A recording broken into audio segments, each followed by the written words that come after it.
नमस्कार सभी को। आपका हिंदी प्रज्ञा चैनल पर स्वागत है। हम पढ़ रहे हैं अलंकार और हमने अनुप्रास अलंकार देख लिया था। अलंकार की परिभाषा, उसके भेद कितने होते हैं, ये सारी चीजें हमने कल देख ली थी। आज दूसरा अलंकार देखते हैं, यमक अलंकार। तो यमक अलंकार होता कहाँ पर है? जब किसी काव्य पंक्ति में एक ही शब्द की आवृत्ति या पद की आवृत्ति, शब्द कह लो या पद कह लो, पद की आवृत्ति बार बार होती है, यानी कि एक से अधिक बार होती है और प्रत्येक बार उसका अर्थ अलग होता है, भिन्न भिन्न होता है, वहां पर यमक अलंकार होता है। देखिए, जहां एक ही शब्द या पद दो या दो से अधिक बार आए तथा प्रत्येक बार उसका अर्थ भिन्न भिन्न हो, उसे यमक अलंकार कहते हैं। पद दो या दो से अधिक बार, दो बार आ सकता है या दो से अधिक बार भी आ सकता है, लेकिन उसका अर्थ अलग अलग होगा हर बार, वहां पर यमक अलंकार होता है। अब उदाहरण देखिए, पहला, कनक कनकते सो गुनी माँ दत्ता दिखाए, या खाए बोराए जग वापाए बोराए। पूरा दोहाई है, लेकिन पहली लाइन में ही है ये जो इसका उदाहरण है, ये इसलिए मैंने एक लाइन लिखी है, कनक कनकते सो गुनी माँ दत्ता अधिकाय। अब यहाँ पर कनक और कनक, यहाँ इन दोनों पदों की आवृत्ति हुई है या दोनों शब्दों की आवृत्ति हुई है। कोई भी शब्द पद कब कहलाता है? जब किसी शब्द को वाक्य में परिवर्तित कर दिया जाता है तो वो पद कहलाता है। स्वतंत्र एक शब्द को लिखते हैं तो वो शब्द होता है, लेकिन जब उसका वाक्य बना दिया जाता है तो वो ही शब्द पद कहलाता है। तो यहाँ पर पद की आवृत्ति हुई। देखो, कनक का अर्थ क्या होता है? कनक कनकते सो गुनी मादकता अधिकाय। कनक का अर्थ, एक का अर्थ होता है सोना और दूसरे का अर्थ क्या है? धतूरा। धतूरा, सोने और धतूरे के नशे में, मादकता का अर्थ नशा, सोने और धतूरे के नशे में 100 गुना अधिक अंतर होता है। या पाए बोराए जग और वाह खाए बोराए। दूसरी लाइन मुझे लिखनी चाहिए थी, या नहीं लिखी, या खाए बोराए जब, यानी कि एक को तो पाने से ही नशा चढ़ जाता है, किसको? सोने को तो प्राप्त करने से ही नशा चढ़ना, अर्थात अभिमान हो जाना, घमंड हो जाना, नशा चढ़ जाता है, और दूसरे को खाने से नशा चढ़ता है। तो यहाँ पर इसमें 100 गुना, इसकी मादकता में, इसके नशे में 100 गुना अधिक अंतर बताया है। शब्द यहाँ पर है कनक और कनक, यानी कि यहाँ पर शब्दों की आवृत्ति हुई है और दोनों बार इसका अर्थ अलग अलग है। हमें यही देखना, हमारे यमक अलंकार में यही है कि जहाँ पर पद या शब्द की आवृत्ति 2 बार हो या 3 बार भी हो सकती है, लेकिन हर बार उसका अर्थ अलग निकलेगा। तो यहाँ पर कनक और कनक का अर्थ अलग अलग है। दूसरा देखिए उदाहरण, जेते तुम तारे तेते नभ मैंने तारे है।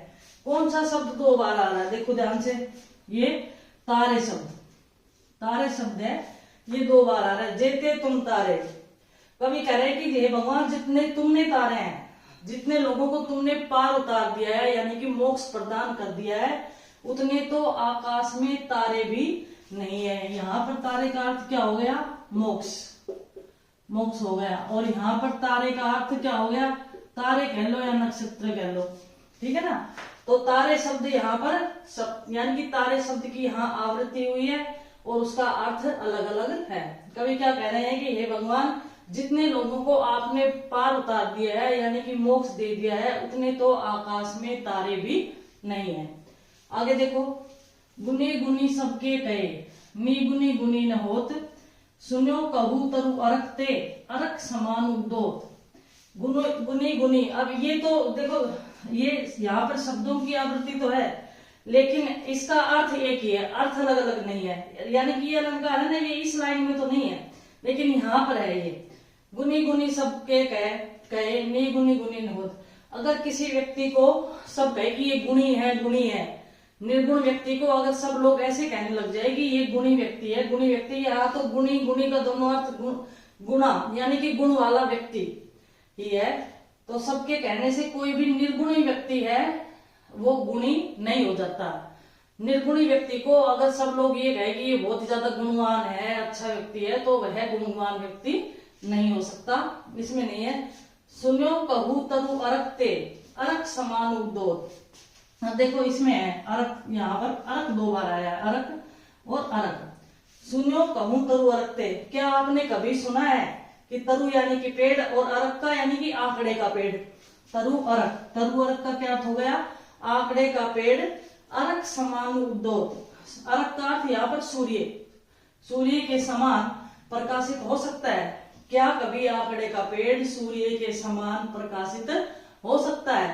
तो इसी प्रकार से निर्गुण व्यक्ति है जिसमें कोई गुण नहीं होता है, किसी के कहने से वो गुणी नहीं हो जाता। जिस प्रकार से आकड़े के पेड़ का नाम भी अलग है और सूर्य का नाम भी अलग है, नाम में तो समानता है लेकिन गुणों की समानता थोड़ी ना, उनमें उन दोनों में गुणों की समानता नहीं है। तो यहाँ पर भी शब्द की आवृत्ति हुई है और दोनों बार ही इसका अर्थ अलग अलग निकला है। यहाँ तुम कहोगे कि गुणी गुणी शब्द है ये, तो यहाँ भी आवृत्ति हुई है लेकिन क्योंकि एक ही अर्थ है और जहां पर किसी भी शब्द का दो शब्द साथ आ जाए उनका अर्थ एक जैसा हो तो वहां पुनरुक्ति प्रकाश अलंकार होता है। ये भी आपके सिलेबस में है। यहाँ पर अगर देखें तो कौन सा है? पुनरुक्ति प्रकाश अलंकार है। पुनरुक्ति प्रकाश क्यों है यहाँ पर?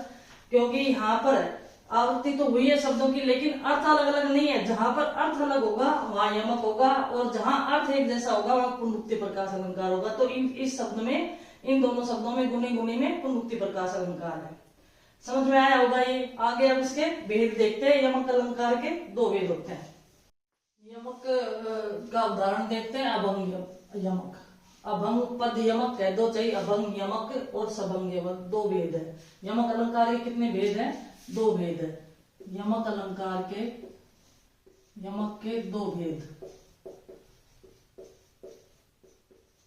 यमक के दो भेद है। पहला भेद कौन सा है? अभंग यमक और दूसरा सबंग यमक।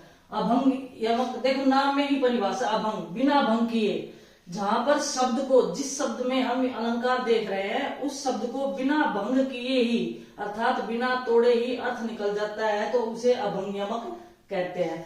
जहां कोई शब्द दो या दो से अधिक बार आए तथा पद को बिना भंग किए ही अर्थ निकल जाए, पद को बिना तोड़े ही या पद को बिना भंग किए ही जहां पर अर्थ निकल जाए वहां पर अभंग यमक अलंकार होता है। देखो, तीन बेर खाती थी वे तीन बेर खाती है। यहाँ पर मुगलों के स्त्रियों का वर्णन है कि वो महाराज शिवाजी के डर से जब महलों से बाहर निकाल दी गई तो बाहर जाकर उनकी क्या स्थिति होती है इसका चित्रण बड़े अच्छे ढंग से किया है। तो तीन बेर खाती थी वे, तीन बेर यानी कि जो तीन बार दिन में, मुगलों की जो स्त्रियां दिन में तीन बार भोजन करती थी वे तीन बेर खाती है। अब शिवाजी के डर से वो वनों में रहने लग गई और उन्हें तीन बेर ही प्राप्त होते हैं। तीन बेर यानी कि झाड़ी के जो फल है, वनों में जो झाड़ियां उगती है और जो झाड़ी के फल है, बेर या बोर कहते हो जिसको, अब उन्हें वो तीन बेर ही दिन में प्राप्त होते हैं। यहाँ पर तीन बेर शब्द और यहाँ तीन बेर शब्द। तो यहाँ पर क्या है कि आवृत्ति हुई है लेकिन अर्थ अलग अलग है और हमें शब्द को तोड़ना नहीं पड़ा है। तीन अलग है, बेर अलग है, यहाँ भी तीन अलग है, बेर अलग है। तीन का अर्थ तो तीन ही होगा। यहाँ पर बेर शब्द का अर्थ क्या है? तीन बार। यहाँ तो बेर शब्द का अर्थ बार होगा और यहाँ पर बेर शब्द का अर्थ क्या होगा? झाड़ी का फल। किसका? झाड़ी का फल, जिसको आप बोर कहते हो, वो झाड़ी का फल बेर। मुगलों की जो स्त्रियां दिन में तीन बार भोजन करती थी वे अब जंगलों में रहकर तीन झाड़ी के फल खाकर ही जीवित रह रही है। इसका ये अर्थ होगा। दूसरा देखो, नगन जड़ाती थी वे नगन जड़ाती है। यहाँ पर भी शब्दों की आवृत्ति है और बिना शब्द को तोड़े ही हमें अर्थ मिल रहा है इसका। नगन जड़ाती थी वे, नगों से जड़े हुए। वो मुगलों की स्त्रियों का ही चित्रण है इसमें भी कि जो मुगलों की स्त्रियां पहले नगों से जड़ी हुई जूतियां पहनती थी, नगों से जड़ी हुई जूतियां पहनती थी, अब वे नंगे पैर जाड़े में मर रही है। यहाँ पर नंगे पैर, नंगे पैर, जड़ाती का अर्थ है सर्दी में, सर्दी में। और यहाँ पर देखो नगन का अर्थ क्या हो गया? नगों से जड़े हुए, नगों से, और जड़ने का तात्पर्य जड़े हुए, नगों से जड़ी हुई या नगों से जड़े हुई जूती पहनती थी, अब वे नंगे पैर सर्दी में मर रही है या सर्दी के कारण ठिठुर रही है। यहाँ भी मुगलों की स्त्रियों का ही चित्रण है। तो इनकी तो वैसे पूरी कविता में ही ऐसा चित्रण है, बहुत ही अच्छे उदाहरण है इसमें। अब आगे देखो अगला उदाहरण, हरि हरि रूप दियो नारद को। यहाँ पर हरि और हरि शब्द की आवृत्ति हुई है। हरि का अर्थ क्या होगा? विष्णु और हरि का अर्थ बंदर भी होता है। हरि का अर्थ विष्णु और हरि का अर्थ बंदर। क्या अर्थ होगा इसका? हरि हरि रूप दियो नारद को। क्या कि भगवान विष्णु ने नारद को बंदर का रूप दे दिया था। भगवान विष्णु ने नारद को, किसको? नारद को बंदर का रूप दे दिया था। यहाँ पर एक हरि शब्द का अर्थ विष्णु और एक हरि शब्द का अर्थ बंदर। हरि नहीं होगा यहाँ होगा बंदर। इसका अर्थ क्या होगा? बंदर। तो नारद को, भगवान विष्णु ने नारद को बंदर का रूप दे दिया था। यानी कि हमने यहाँ पर शब्दों के टुकड़े नहीं किए। जहां पर शब्दों के टुकड़े करके अर्थ निकले वो सबंग पद यमक होगा, और जहां पर बिना टुकड़े किए ही शब्दों के अर्थ निकल रहे हैं वहां पर अभंग यमक अलंकार होगा। जेते तुम तारे तेते नभ मैंने तारे हैं। जेते तुम तारे, यहाँ पर तारे शब्द की आवृत्ति हुई है। मैंने पहले भी लिखवाया था जब यमक अलंकार की परिभाषा लिखवाई थी, उसमें जितने भी मैंने उदाहरण लिखवाए थे वो सारे अभंग यमक में ही आएंगे, क्योंकि वहां पर भी हमने किसी शब्द के टुकड़े नहीं किए थे और अर्थ निकल रहा था। जैसे कनक कनक ते सो गुनी, वो भी इसके अंदर आ जाएगा उदाहरण में। यही जेते तुम तारे कि भगवान जितने तुमने तारे हैं, जितने लोगों को तुमने पार उतार दिया है या मोक्ष प्रदान कर दिया है, उतने तो आकाश में तारे भी नहीं है। यहाँ पर भी तारे का अर्थ पार उतारना या मोक्ष देना, और यहाँ पर तारे का अर्थ नक्षत्र, आकाश के तारे, ये इसका अर्थ होगा। फिर देख ले अभंग यमक। ये यमक की परिभाषा है जहाँ कोई शब्द दो या दो से अधिक बार आए और अभंग में क्या होगा कि बिना भंग किए ही अर्थ निकल जाए, वहां पर अभंग यमक अलंकार होता है। जितने मैंने आपको पहले उदाहरण लिखवाए थे वो भी सारे अभंग यमक के ही उदाहरण आएंगे। और ये सारे 3 बेर खाती थी, वे 3 बेर खाती है। यहाँ पर हमने शब्दों को अलग नहीं किया, इनको भंग नहीं किया, वैसे ही सीधा ही इनका अर्थ निकल रहा है। यहाँ पर बेर का अर्थ बार, यहाँ पर झाड़ी का फल हो गया। यहाँ नगन जड़ाती थी, नगन का अर्थ यहाँ पर नगों से जड़ी हुई जूतियां पहनती थी, अब नंगे पैर सर्दी में है। फिर यहाँ हरि और हरि, हरि हरि रूप दियो नारद को। यहाँ पर हरि और हरि शब्द की आवृत्ति हुई है और हरि का अर्थ विष्णु है। यहाँ हरि का अर्थ क्या हो गया? बंदर हो गया। जेते तुम तारे तेते नभ मैंने तारे हैं। तो यहाँ पर तारे शब्द का अर्थ क्या? तारे और तारे का अर्थ अलग अलग है। इस तरह से ये अभंग यमक अलंकार है। इसी तरह से अब दूसरा देखते हैं सबंग यमक। दूसरा भेद देखते हैं यमक अलंकार का, सबंग पद यमक। जब कोई शब्द 2 या 2 से अधिक बार आए और उसके खंड करने पर अर्थ निकले, बिना टुकड़े किए अर्थ नहीं निकले। सबंग नाम में परिभाषा है, सबंग, भंग करके जब टुकड़े अर्थ निकले तो वहां पर सबंग पद अलंकार होता है। अब देखो कुमोदिनी मानस मोदिनी आहा, यहाँ पर शब्द के टुकड़े करेंगे तब शब्द की आवृत्ति होगी। कुमोदिनी, ये देखो मोदिनी और मोदिनी। अब यहाँ पर कु शब्द को जब हम हटाएंगे तो मोदिनी शब्द बनेगा। इसी तरह से मचलते चलते हो तुम वृथा, कुमोदिनी मानस मोदिनी कहीं, चलते चलते हो तुम वृथा। तो यहाँ पर भी चलते शब्द है और मचलते, यहाँ मैं को हटाएंगे तब चलते शब्द बचता है, तब यहाँ पर शब्द की आवृत्ति होती है। तो यहाँ पर हमने खंड किए, इसके कुमोदिनी के भी खंड किए, कु को अलग किया तब मोदिनी शब्द निकला। इसी तरह से मचलते में भी मैं को अलग किया तब चलते और चलते शब्द यहाँ पर निकला है। इसी प्रकार से आगे देखो तो पर बारो, तो पर बारो, यहाँ पर बारो शब्द हो रहेगा। तो पर बारो, तो पर बारो उर्वशी सुन राधिके सुजान, तू मोहन के उर्वशी हुए उर्वशी समान। अब देखो यहाँ पर उर्वशी, उर्वशी और उर्वशी, ये 3 जगह ये शब्द आया है और यहाँ पर अलग अलग कर रखा है। ये उर्वशी, उर्वशी का तो अर्थ यहाँ पर अप्सरा हो गया, उर्वशी नामक अप्सरा है ना। तो पर वारो उर्वशी सुन राधिके सुजान, हे राधिके सुनो मैं तुम पर उर्वशी नौछावर करता हूँ। तू मोहन के उर्वशी, तुम मोहन के यानी कि कृष्ण के हृदय में बसी हुई हो। अब ये इकट्ठा नहीं है, उर्वशी हृदय में बसी हुई है, यहाँ ये इकट्ठा नहीं है, यहाँ खंड किए गए तब अर्थ निकल रहा है। अगर इसका इकट्ठे कर दे तो फिर तो उसका अप्सरा ही अर्थ निकल गया ना।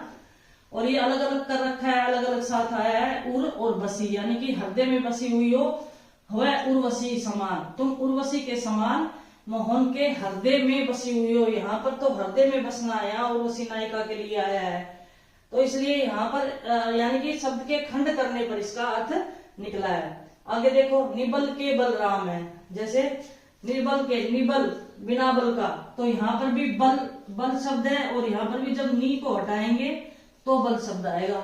निबल के बल राम है, जब नी को हमने हटाया तो बल शब्द का प्रयोग हुआ है। तब यहाँ पर इसमें सबंग पद यमक है। आगे देखिए, मोहन अब मिली गए, मोहन ने अब मनमाई। मोहन और मोहन ने अलग अलग है, यहाँ पर यहाँ अलग है, यहाँ पर खंड हुए हैं। यानी कि अगर किसी भी वाक्य में दो शब्द एक साथ आते हैं या वाक्य में शब्दों की आवृत्ति होती है तो उसमें एक तो पूरा होगा और दूसरा है वो उसके खंड करने पड़ेंगे या किए हुए होंगे, या तो करने पड़ेंगे हमें अर्थ निकालने के लिए या फिर उसका खंड पहले से ही होगा। जैसे कि ये मोहन ने मनमाही, मुझे तो अब मोहन मिल गए यानी कि भगवान मिल गए, कृष्ण मिल गए, अब मेरे मन में कोई मोह नहीं रह गया है। मोहन ने, अगर इकट्ठा ही मोहन लिख दे तो फिर तो इसका अर्थ कृष्ण ही आ जाएगा ना, लेकिन मोहन ने अब मनमाही, अब मेरे मन में कोई मोह नहीं रह गया है। इसी तरह से यह निबल का भी बल, इसमें भी वैसे तो निर्बल अर्थ हो गया और जब इसका अर्थ करेंगे तब बल शब्द की आवृत्ति तो तभी होगी, जब इसको नी को हम हटाएंगे तब बल शब्द की आवृत्ति होगी। इसी तरह से मोदिनी में भी जब हम कु को हटाएंगे तो मोदिनी शब्द की आवृत्ति होगी। मचलते में मैं हटाएंगे तो चलते चलते शब्द की आवृत्ति होगी। और उर्वशी में यहाँ, उर्वशी यहाँ अलग है, इसमें यहाँ इसमें ये अलग है, उर और बसी, हृदय में बसी हुई और वो उर्वशी अलग है। तो इस प्रकार से जहां पर भी कोई शब्द दो या दो से अधिक बार आए और उसके खंड करने पर अर्थ निकले, वहां पर सबंग पद श्लेष अलंकार होता है। तो ये अपना यमक अलंकार खत्म हुआ, यमक सबंग पद यमक अलंकार कह रही, श्लेष नहीं, श्लेष तो आगे हमें शुरू करना है। इसके दो ही भेद थे, अगला पढ़ते हैं श्लेष अलंकार। देखते हैं तीसरा अलंकार श्लेष अलंकार। तीसरा अपने कौन सा है? श्लेष अलंकार। हमने अब तक अनुप्रास और यमक दो ही अलंकार देखे, तीसरा है श्लेष अलंकार। श्लेष का शाब्दिक अर्थ होता है चिपकना, ये भी साथ में लिखे। श्लेष का शाब्दिक अर्थ क्या हुआ? शाब्दिक अर्थ होता है चिपकना। श्लेष का शाब्दिक अर्थ होता है चिपकना। जब कोई शब्द एक ही बार आए तथा विभिन्न संदर्भों में दो या दो से अधिक अर्थ निकले। यहाँ पर स्थिति क्या है कि कोई शब्द एक बार आए यानी कि एक ही शब्द के कई अर्थ चिपके रहते हैं। जब कोई शब्द एक ही बार आए तथा विभिन्न संदर्भों में दो या दो से अधिक अर्थ निकले, वहां पर श्लेष अलंकार होता है। एक ही शब्द के दो या तीन अर्थ जहां पर निकलते हैं वहां पर श्लेष अलंकार होता है। अब उदाहरण देखिए, रहीमन पानी राखे, बिन पानी सब सून, पानी गए न उभरे, मोती मानुष चून। अब यहाँ पर श्लेष शब्द कौन सा है वो देखना है हमें। तो ये देखिए यहाँ पर पानी शब्द है, वैसे तो दूसरी लाइन में ही है, पहली लाइन में तो कोई इसमें अलंकार नहीं है, दूसरी लाइन में पानी। अब पानी शब्द के एक से अधिक अर्थ निकल रहे हैं यहाँ पर। देखो, पानी गए न उभरे, मोती मानुष चून, पानी गए न उभरे, मोती मानुष चून। अब मोती के संदर्भ में पानी का अर्थ क्या होता है? चमक। मोती के संदर्भ में पानी का अर्थ चमक होता है। जब मोती पर नक्षत्र का पानी पड़ता है तो कहते हैं कि उसमें ज्यादा चमक आ जाती है। तो यहाँ पर पानी के संदर्भ में मोती का अर्थ क्या हो गया? चमक हो गया, पानी का अर्थ चमक हो गया। फिर पानी का अर्थ मनुष्य के संदर्भ में क्या हो गया? इज्जत। मनुष्य के संदर्भ में इसका पानी का अर्थ क्या हो गया कि तुम्हारी तो आंखों का पानी ही मर गया है, यानी कि इज्जत, तुम्हारी तो इज्जत ही चली गई है। तो यहाँ पर मनुष्य के संदर्भ में पानी का अर्थ इज्जत हो गया, मोती के संदर्भ में पानी का अर्थ चमक हो गया, और पानी का अर्थ चून के संदर्भ में क्या हो गया? जल। जल ही होगा, क्योंकि चून के संदर्भ में क्या होगा? जल। अगर हम खाना बनाते हैं और हमारे पास जल नहीं होता तो हम सूखे चून का यानी कि आटे का खाना नहीं बना सकते, उसमें भी जल जरूरी होता है तभी खाना बन सकता है। तो यहाँ पर पानी का अलग अलग संदर्भों में अलग अलग अर्थ निकल रहा है, और जहां पर ऐसा हो एक ही शब्द के, इससे ही पानी शब्द के तीन अर्थ निकल गए, तो यहाँ जहां पर ऐसा हो वहां पर श्लेष अलंकार होता है। अगर यहाँ पर हम जल रख दें, पानी की जगह जल रख दें, तो ये कोई भी अर्थ नहीं निकलेगा, इसका सिर्फ जल ही अर्थ निकलेगा, पानी ही अर्थ निकलेगा। जल का अर्थ चमक नहीं होता, इज्जत नहीं होता, लेकिन पानी का अर्थ होता है। पानी का अर्थ चमक भी होता है और इज्जत भी होता है और जल भी होता है। अब आगे देखें, श्लेष अलंकार के दो भेद होते हैं, अभंग श्लेष और सबंग श्लेष। जैसे कि यमक में थे अभंग यमक, सबंग यमक, उसी प्रकार से अभंग श्लेष है और सबंग श्लेष है। अभंग श्लेष किसे कहते हैं? जहां कोई शब्द एक बार ही आए तथा उसके बिना खंड किए ही अर्थ निकल जाए। उसे अभंग श्लेष कहते हैं। जैसे कि ये उदाहरण है, हमने यहाँ पर पानी की खंड नहीं की, टुकड़े नहीं करने पड़े और हमारा अर्थ निकल गया, तो उसे अभंग श्लेष कहते हैं। बिना भंग के यही अर्थ निकलना, कोई शब्द भंग करके अर्थ निकालना यानी कि उसको तोड़ करके अर्थ निकालना, और कोई बिना भंग के अर्थ निकलना। तो एक तरह से तो ये भी इसका उदाहरण हो सकता है अभंग श्लेष का। जब जहां कोई शब्द एक ही बार आए तथा उसके बिना खंड किए ही अर्थ निकले उसे अभंग श्लेष कहते हैं। अच्छे से इसके नोट्स बनाते चले, बहुत ही महत्वपूर्ण उदाहरण मैं आपको लिखवा रही हूँ। और इसके आगे अभंग श्लेष के उदाहरण आगे देखते हैं। अभी देखते हैं अभंग श्लेष के उदाहरण देखते हैं। बलिहारी नृत कूप की गुण बिन बूंद ने दे। यहाँ पर किस शब्द के अलग अर्थ निकल रहे हैं? गुण शब्द के। कभी कह रहे कि मैं तो बलिहारी जाता हूँ कि एक तो नृप यानी कि राजा भी बिना गुणों के किसी को कुछ भी नहीं देता है ना, जरा सा भी धन नहीं देता। जिस व्यक्ति के पास गुण होते हैं उसी को राजा धन देता है। और तो यहाँ पर गुण का अर्थ यहाँ पर गुणवान व्यक्ति से हो गया, गुणवान व्यक्ति हो गया गुण का अर्थ। और दूसरा इसका अर्थ क्या हो गया? कूप। अब कूप का अर्थ कुआं होता है, और यहाँ पर गुण का अर्थ क्या होता है? रस्सी भी होता है। तो किसकी बलिहारी जाते हैं? नृप की और कूप की। कि राजा तो बिना गुणों के कुछ नहीं देता किसी व्यक्ति को, और कुआं बिना रस्सी के किसी को पानी की बूंद भी नहीं देता। तो यहाँ पर गुण शब्द के दो अर्थ निकल रहे हैं, एक तो गुणवान व्यक्ति हो गया और एक रस्सी हो गया। दोनों के संदर्भ में अर्थ प्रकट किया गया है कि जो राजा होता है वह गुणवान व्यक्ति के गुणों को देखकर ही किसी को धन देता है, उसकी योग्यता को देखकर देता है। उसी प्रकार से कुआं भी, रस्सी जब होती है तभी उसमें से कोई पानी निकाल सकता है, वैसे पानी नहीं निकाल सकता, पानी की एक बूंद भी नहीं देता है। दूसरा देखे, सुवर्ण को ढूंढत फिरत कवि व्याभिचारी चोर। अब यहाँ पर कौन सा शब्द श्लेष है? किसके एक से अधिक अर्थ निकल रहे हैं? सुवर्ण के।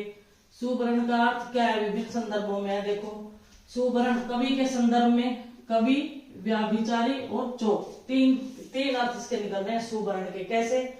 सुवर्ण यानी कि सुंदर वर्ण या सुंदर अक्षर या सुंदर शब्द। तो जब कवि अपनी काव्य रचना करता है तो इस सुवर्ण का अर्थ क्या हो गया? सुंदर वर्ण।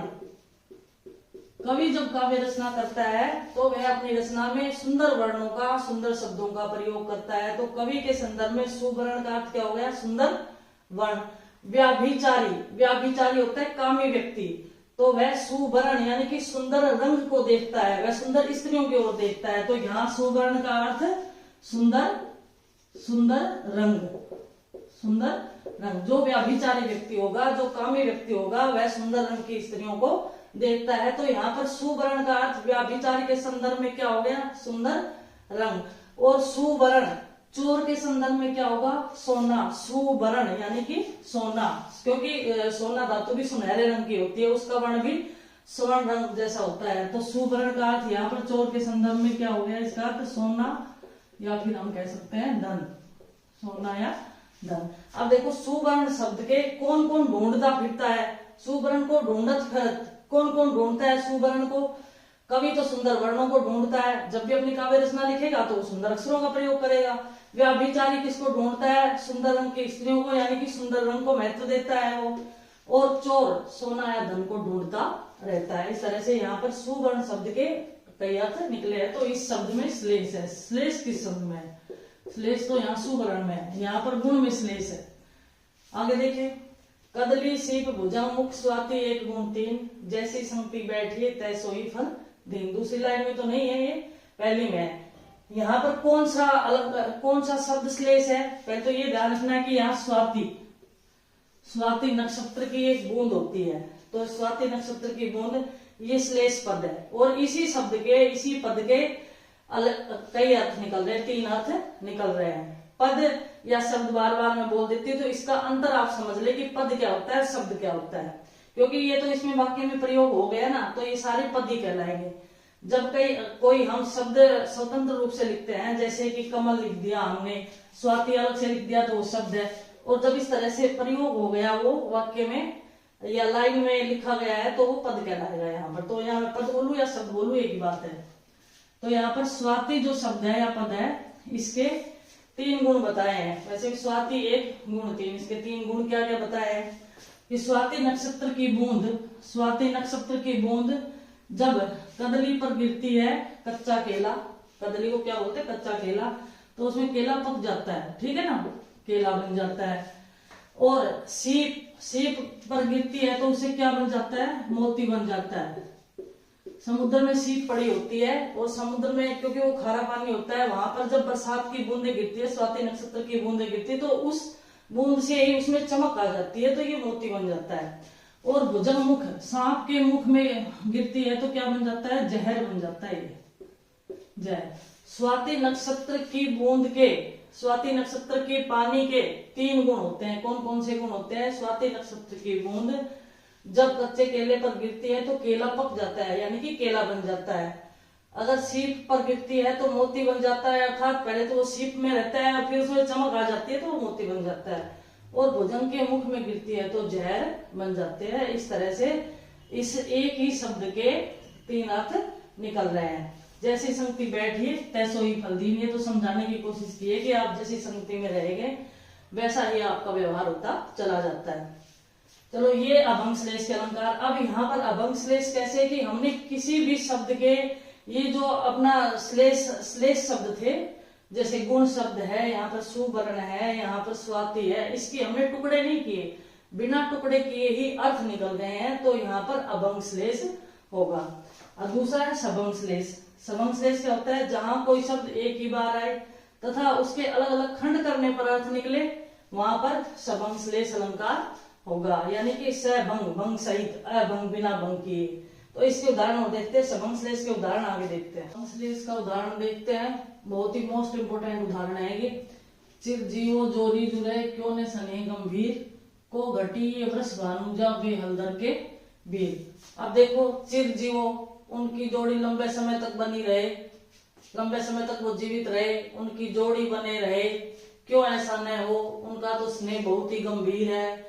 को घटी, कौन किसी से कम है, ये वृष भानुजा, यहाँ भी घुमाएगा, को घटी, कोई किसी से कम नहीं है, ये वृष भानुजा है और वे हलदर के वीर है। वृष भानुजा यानी कि राधा और हलदर के वीर यानी कि कृष्ण। एक अर्थ क्या निकल रहा है इसमें? वृष भानुजा, वृष भानुजा का अर्थ राधा और हलदर के वीर का अर्थ क्या हो गया? कृष्ण। अर्थ कैसे निकला? हलदर का तो अर्थ कृष्ण होता नहीं है, हलदर के वीर का अर्थ होता है वृष भानुजा। अब वृष भानु कौन था? अब देखो इसका अर्थ कैसे निकला, हमने इन शब्द के टुकड़े किए तब अर्थ निकला है। वृष भानु, वृष भानु और जा से क्या निकला? राधा। वृष भानु की तो पुत्री थी, राधा के पिता का नाम क्या था? वृष भानु, और जा का अर्थ होता है पुत्री, यानी कि वृष भानु की पुत्री अर्थात राधा। और यहाँ हलदर के वीर, हलदर किसको कहते हैं? बलराम को, और उसके वीर कौन है? कृष्ण है। हलदर के वीर, हलदर बलराम को कहते हैं, तो बलराम, बलराम के वीर यानी कि बलराम के भाई, बलराम के भाई कौन है? कृष्ण है। एक अर्थ तो इसका ये निकल गया, और ये भी विग्रह करने पर शब्द को तोड़कर निकला है। ऐसा नहीं, हलदर का अर्थ कृष्ण नहीं होता, हलदर का अर्थ बलराम होता है। वृष भानुजा का अर्थ राधा नहीं होता, वृष भानुजा वैसे राधा को बोलते, लेकिन ये शब्द बना कैसे है? वृष भानु की पुत्री से राधा बना है। दूसरा अर्थ इसका, दूसरा अर्थ और निकल रहा है, ये तो इसका सीधा अर्थ निकल गया कि वे लंबे समय तक जीवित रहे, उनकी जोड़ी बने रहे, ऐसा क्यों न हो? क्योंकि उनका स्नेह गंभीर है, कोई किसी से कम नहीं है, ये राधा है और वो कृष्ण है। दूसरा अर्थ क्या निकल रहा है इसका? देखो, वृषभ और अनुजा, वृषभ और अनुजा, और वृषभ का अर्थ होता है बैल और अनुजा का अर्थ होता है बहन। बैल की बहन कौन हो गई? गाय। वृषभ का अर्थ क्या हुआ? बैल बताया मैंने आपको, और अनुजा का अर्थ होता है बहन, और बैल की बहन कौन हो गई? गाय। दूसरा अर्थ इसका क्या निकला? गाय निकला। समझ आया ये आपको? वृषभ अनुजा, वृषभ का अर्थ बैल होता है, अनुजा का अर्थ बहन, अर्थात बैल की बहन। बैल की बहन कौन हो गई? गाय। अब वृष भानुजा गाय के लिए भी आया है। दूसरा हलदर, अब हल को धारण करने वाले कौन है? बैल। हल को कौन धारण करता है? बैल ही धारण करते हैं, तो यहाँ पर इसका अर्थ होगा बैल। ये तो गाय और बैल की जोड़ी है, तो एक तो बता दिया कि कौन किसी से कम है, ये तो गाय और बैल की जोड़ी है, इनमें तो गहरा स्नेह है और इनकी तो जोड़ी बनी रहे। तो यहाँ पर वृष भानुजा का अर्थ गाय भी है और राधा भी है और गाय भी है। यहाँ पर हलधर का अर्थ कृष्ण भी है और बैल भी है। यहाँ पर दो अर्थ इसके निकल रहे हैं। और मूल रूप से तो ये गाय और बैल के लिए, राधा कृष्ण के लिए तो था ही, क्योंकि राधा कृष्ण गाय चराने जाते थे और गाय और बैल वहां पर एक बार बैठे हुए थे और कोई उठ नहीं रहा था, तो गाय और बैल को संबोधित करते हुए कहा था, लेकिन कहा किसको था? राधा और कृष्ण को सुनाकर कहा था। इसलिए यहाँ पर शब्द तोड़ने पर इसके अर्थ निकल रहे हैं और इसलिए यहाँ पर सबंग श्लेष अलंकार है। सबंग श्लेष है। श्लेष किस लिए है कि एक शब्द के दो अर्थ निकल रहे हैं। वृष भानुजा के भी दो अर्थ है, हलधर के भी दो अर्थ है। ये मैंने आपको तोड़कर बताया था कि शब्दों के अर्थ किस तरह से निकले हैं। अब दूसरा उदाहरण देखिए। अज राम रमता, अज राम रता। अज राम रता शब्द है ये। अयोध्या नगरी किसे प्रिय नहीं लगती। अज राम रता, अयोध्या नगरी किसे प्रिय नहीं लगती। अब देखो, अज राम रता शब्द में श्लेष अलंकार है। कैसे है? अज का अर्थ क्या होता है? अज कौन था? राम के दादा थे। अज और राम से युक्त, अज और राम से रता का अर्थ युक्त। अयोध्या नगरी किसे प्रिय नहीं लगती, यानी कि अयोध्या नगरी अज राम के दादा का नाम था, अज और राम से युक्त अयोध्या नगरी है, तो वह तो सबको ही प्रिय लगती है। और एक अजर और अमरता, देखो इसका जब विग्रह करेंगे तो अजर और अमरता, अजर और अमरता, तो इसका विच्छेद संधि करते हैं तो अजरामरता हो जाएगा। यानी कि जो यौवन को, अजर का अर्थ यौवन, यौवन और अमरता देने वाली, यौवन और अमरता देने वाली अयोध्या नगरी किसे प्रिय नहीं लगती। अजर और अमरता, इसका विग्रह करेंगे तो अजर और अमरता हो जाएगा। तो अजर का अर्थ यौवन, अजर का अर्थ होता है जो बूढ़ा नहीं होता। तो बूढ़ा नहीं होता तो वो कौन होता है? वो जवान ही तो होता है, यौवन ही होता है, युवा होता है। तो यौवन और अमरता देने वाली अयोध्या नगरी किसे प्रिय नहीं लगती। यहाँ पर इस शब्द के अजरामरता के दो दो अर्थ निकल रहे हैं। तो ये सबंग पद श्लेष अलंकार है। आज हमने दो अलंकार आज पूरे किए हैं। एक तो यमक अलंकार, उनके मतलब भेद सहित, और श्लेष अलंकार, इसके दो ही भेद थे। ये हमारा कंप्लीट हुआ। कल दूसरा अलंकार तो ही देखेंगे। धन्यवाद।